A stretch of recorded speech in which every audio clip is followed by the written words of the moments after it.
Yesterday's shooting of police officers in Charlotte, North Carolina. 4 officers killed in the line of duty, another 4 injured. We now know the names of the 4 officers who lost their lives. Officer William Alden Elliott, Officer Samuel Polo, Officer Joshua Iyer, and Deputy U.S. Marshal Thomas Weeks. The officers were trying to serve an active warrant for possession of a firearm by a felon in East Charlotte when they came under fire. In total, 8 officers were shot. Officers returned fire and killed the suspect, Terry Clark Hughes.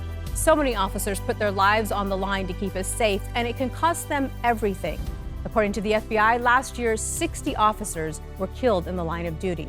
Nancy Grace joins me now. She's the host of Crime Stories with Nancy Grace, which airs right before us here on Merritt Street. Nancy, great to see you. Now, every night you end your show highlighting an officer who has died in the line of duty. Why is it important to you to do that? You're right. Thank you for inviting me, number one, on this very important topic. Every night we highlight an American hero. Why?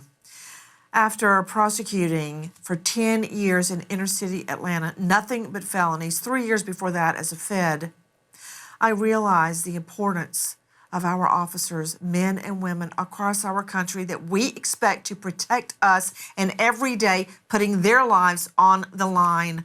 One of these victims' wives were taken to the hospital. She thought to see her husband, only then did she find out he was dead. He left like a normal day, and now he's in a box, leaving behind children. And for what?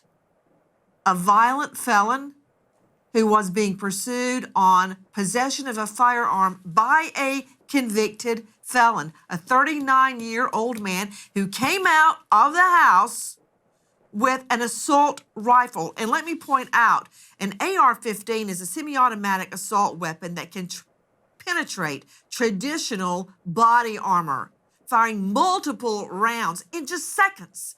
This guy, the perp, had an advantage over our officers. He was on a second floor shooting down, and they were trying to shoot up. 4 of them dead, 4 wounded on a normal day at work. Nancy, we know that the first officers that responded were being shot upon. They called for backup, and more officers ran in to help the first officers and then were subjected themselves to being fired at. How do you feel about this horrific shooting that happened?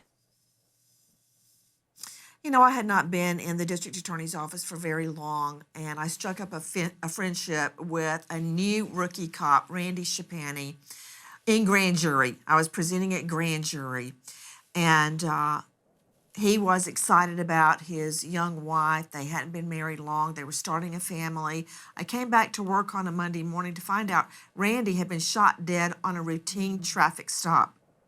It's so easy for our LE to be gunned down. And this perp, a felon, had an AR-15 and plenty of ammo in the home.